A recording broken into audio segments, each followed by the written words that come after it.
தமிழக வெற்றிக்கழக தலைவர் ஜோசப் விஜய் தமிழ்நாடு முதலமைச்சராக பொறுப்பேற்றுக் கொண்டார்.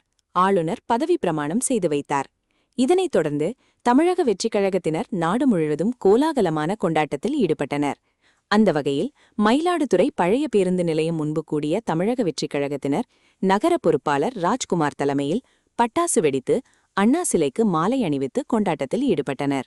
தொடர்ந்து தமிழக முதலமைச்சர் ஜோசப் விஜய்க்கு வாழ்த்துக்கள் பொறித்த கேக்கை வெட்டி ஒருவருக்கொருவர் இனிப்புகள் ஊட்டிக்கொண்டும் பொதுமக்களுக்கும் பேருந்து பயணிகளுக்கும் இனிப்புகள் வழங்கியபோது மகிழர்கள் தங்களது மகிழ்ச்சியை இனிப்புகள் உண்டபடியே சந்தோஷம் என தெரிவித்தனர்.